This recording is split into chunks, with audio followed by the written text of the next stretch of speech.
Olá pessoal, eu sou Patrícia Zanchetti e hoje eu venho trazer o quarto dia do nosso estudo do livro Uma Vida com Propósitos, Para Que Estou na Terra. Hoje nós estamos no quarto dia de estudos. Esse livro é subdividido em 40 dias de estudo para que a gente possa descobrir o nosso propósito terreno e além disso, esses 40 dias estão classificados em módulos. Então, tem o módulo 1, que é para que estou na Terra, o 2, o 3, o 4 e o 5, e aí a gente finaliza então os 40 dias para a descoberta do propósito de vida, para saber por que estamos aqui na Terra efetivamente. E hoje, quarto dia, o título da lição de hoje é Criado para ser eterno. Esse título já nos dá uma luz acerca do que nós vamos tratar nesse capítulo. Criados para ser eternos, ou seja, o que temos, o que vemos e o que vivemos aqui é um ensaio para a eternidade, ou seja, tudo é passageiro, literalmente. Nesse caso, inclusive motorista e cobrador, viu? Então, esse é o quarto dia de estudos. E aqui o autor já traz a seguinte colocação: esse mundo é um lugar de preparação, a pré-escola, um exame prático para a vida na eternidade. É o treinamento coletivo que ocorre antes do jogo, é a volta de aquecimento antes da corrida. Essa vida é uma preparação para a próxima. Então, tudo aquilo que a gente vive, tudo aquilo que a gente constrói, tudo aquilo que a gente aprende, é justamente para que nos dê subsídios, para que a gente possa desfrutar da eternidade em plenitude. Para quem tem filho, para quem é professor, para quem é tio, vó, enfim, a criança pequenininha, ela tem dificuldade, principalmente os que não têm irmãos. Alguns já têm, né, naturalmente flui, mas a maioria tem dificuldade em dividir, é muito fechado, é muito egocêntrico, não quer dividir, não quer brincar, não quer... Algumas crianças são assim. E à medida que elas entram na escola, elas vão aprendendo a socializar, elas vão evoluindo, elas vão aprendendo a ler, elas vão aprendendo a escrever. Quando tu sai na rua com uma criança em fase de alfabetização, eles saem desvendando o mundo. É número de casa, é nome de rua, é loja, itinerário de ônibus, é uma bênção. E assim somos nós. Quando nós nascemos, todos nós passamos por essa fase, mas isso é justamente uma preparação para aquilo que está por vir. Então, a gente já não nasce pronto para viver para a eternidade. Claro, todo mundo tem um propósito, né? E alguns cumprem esse propósito antes mesmo de nascerem. Mas Deus sabe de todas as coisas e nada escapa ao controle dele. E nada é em vão. Então tudo que a gente vive, tudo que a gente aprende, tudo que a gente passa aqui é uma preparação para a plenitude que é a eternidade com o Senhor. Então que a gente tenha claro isso. E a partir do momento que a gente percebe que o que a gente está aqui, o que a gente vive aqui, o que a gente construiu aqui, fica... A nossa vida é ressignificada, porque não basta querer ser o top, o mais bonito, saber as últimas tendências da moda. Se nada disso vai, tudo isso fica por aqui. Então, nós precisamos aprender a descobrir o nosso propósito para então ressignificar os nossos valores e a nossa vida como um todo. Porque o que vivemos aqui é passageiro, lá sim é para sempre. Por isso que é tão importante a gente evoluir o quanto antes, a gente aprender mais e mais para poder viver a plenitude daquilo que o Senhor tem para cada um de nós. Isso não quer dizer que eu aceitei Jesus e a minha vida agora é só flores. O próprio Jesus já nos alertou: no mundo tereis aflições, mas tem de bom ânimo, eu venci o mundo. Então aqui já fica uma grande lição para a gente. Então nós precisamos aprender que o que a gente passa aqui, as lutas que a gente vive aqui, elas também ficam aqui. Oh, glória! Lá não haverá mais noite aqui. Enfim, a eternidade em si, ela é livre de tudo isso, certo? Tenham isso muito claro. Você foi feito para ser eterno. Essa é uma constatação. A Bíblia diz: Deus tem cultivado a eternidade no coração humano. Isso está lá em Eclesiastes capítulo 3, versículo 11. Então, automaticamente, quando a gente descobre que aqui é só um ensaio, a gente passa a focar naquilo que realmente importa, naquilo que realmente acrescenta, que transforma, que agrega e que faz então a gente gozar daquela paz que excede todo entendimento. Mesmo no centro do furacão, quem tem Jesus tem paz. Quem tem verdadeiramente. Essa é a diferença. Da mesma forma, o corpo terreno é apenas uma residência temporária do espírito. Na eternidade nós receberemos um corpo glorificado. Nada do que a gente tem aqui vai passar para lá, senão a nossa bagagem intelectual. Aquilo que a gente construiu, aquilo que a gente aprendeu, aquilo que a gente viveu. Não necessariamente este corpo vai passar para lá. Esse corpo é falho, ele sente fome, ele sente sede, ele adoece. Mas lá a gente vai viver a plenitude. E nada disso vai nos acometer na eternidade. Portanto, lá vai ser tudo novo. Olha que frase forte. Se a vida aqui nos oferece muitas opções, a eternidade nos concede apenas duas: céu ou inferno, literalmente. Para onde você quer ir? Onde você vai passar a sua eternidade? Essa é a pergunta que a gente deve se fazer diariamente. O que eu tenho feito para contribuir para o lugar que eu vou depois que isso aqui acabar? Como eu tenho vivido? Então, a gente precisa refletir sobre essas coisas, porque são elas que realmente importam. Existem dois tipos de pessoas, conforme o autor. As que dizem: Deus, seja feita a tua vontade, e aquelas em quem Deus diz: seja feita a sua vontade. Tragicamente, muitos terão de suportar a eternidade sem Deus, pois escolheram viver neste mundo sem Ele.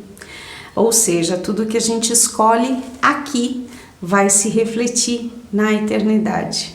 Então, se nós vivermos uma vida de acordo com aquilo que o Senhor tem para nós, daquilo que o nosso manual, a palavra do Senhor nos traz, certamente estaremos caminhando rumo ao céu.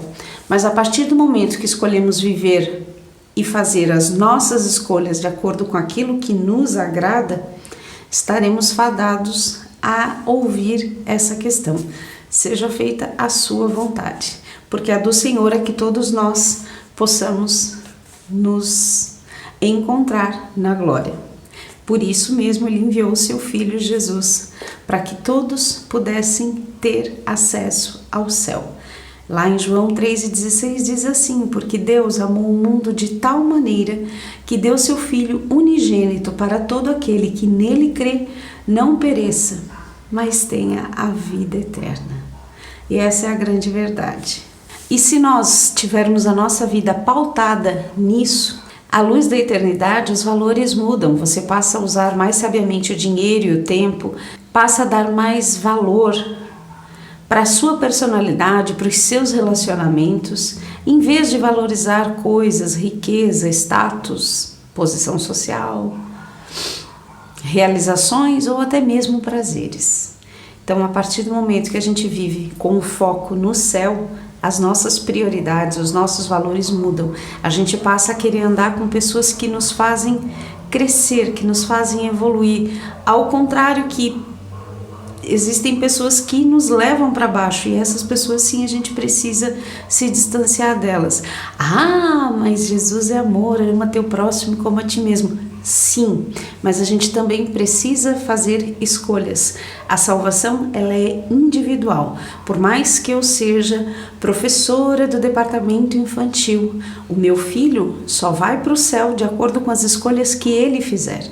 Eu não posso levar ninguém de arrasto. Essa é a grande verdade. Posso sim falar do amor do Senhor, ser um testemunho de como o Senhor viveu na terra, mas eu não posso levar ninguém pela força. Então, automaticamente, existem pessoas que a gente realmente precisa se afastar, porque elas não agregam. Aliás, na companhia delas, a gente é estimulado a pecar e a fazer coisas que desagradam o Senhor. Então, nós precisamos ter isso claro e poder separar o joio do trigo para poder manter o nosso foco. Isso é muito importante. E se o foco é a eternidade, significa que a morte não é o fim, ela é a porta que nos conduz à eternidade. E a gente precisa ressignificar isso, e eu falo isso com muita convicção. Quando eu estava fazendo a leitura da Bíblia pela primeira vez, para ler ela de capa a capa, para entender aquilo que o Senhor tinha deixado como instruções para nós, e eu cheguei no versículo que diz que melhor é estar na casa onde há luto do que na casa onde há banquete. Eu fiquei muito chocada com essa revelação, até comentei com meu esposo, mas que absurdo, melhor é na casa de luto do que na casa de festa, mas por quê?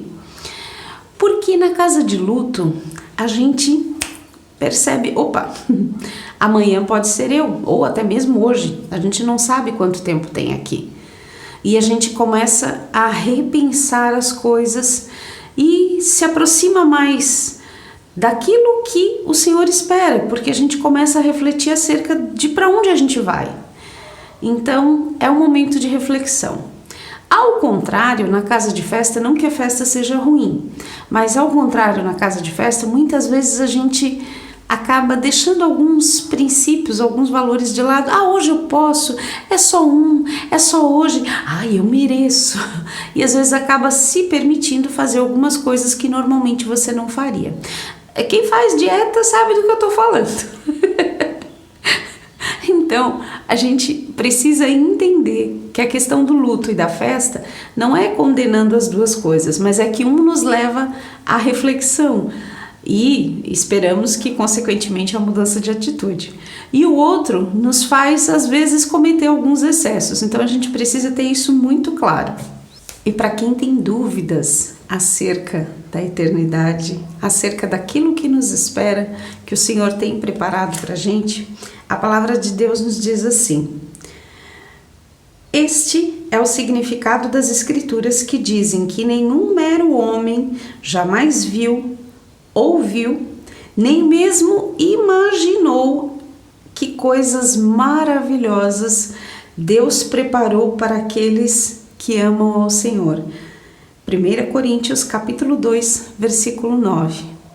Então, tudo que a gente viu, ouviu, provou, sentiu aqui não se compara ao que está sendo preparado para a gente na eternidade. E a gente precisa manter o foco, porque isso é o que realmente importa.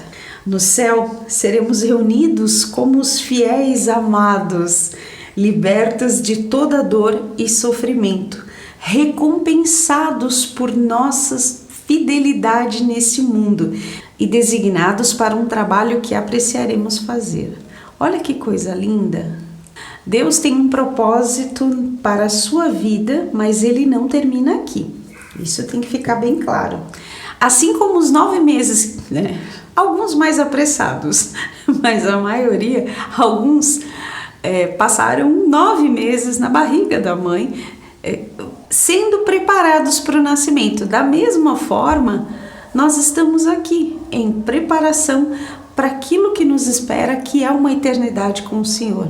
Então, a gestação, assim como ela prepara o embrião para este mundo, nós aqui estamos sendo preparados também para a eternidade. Então, a gente precisa ter esse tempo de maturação.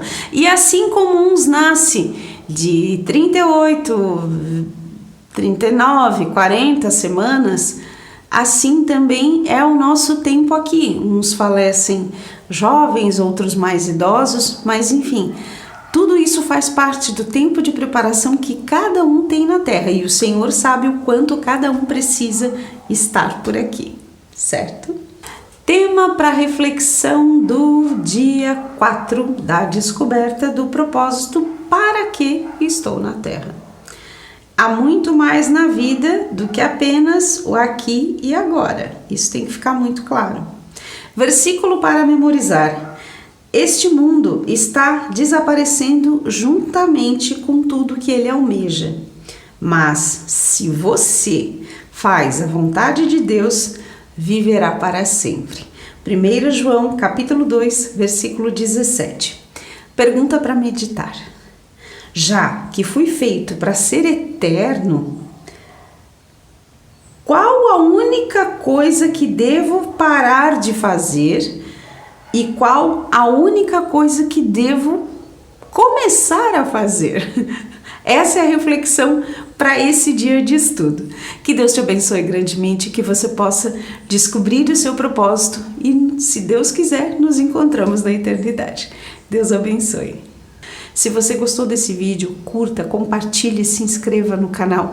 Não deixe de passar essa mensagem para outras pessoas, para que outras pessoas possam ser alcançadas pela palavra do Senhor, porque é tudo dele, por ele e para ele. Que Deus te abençoe grandemente, que você possa realmente descobrir o seu propósito e viver a plenitude daquilo que o Senhor tem para você. Te espero nos próximos encontros. Até lá!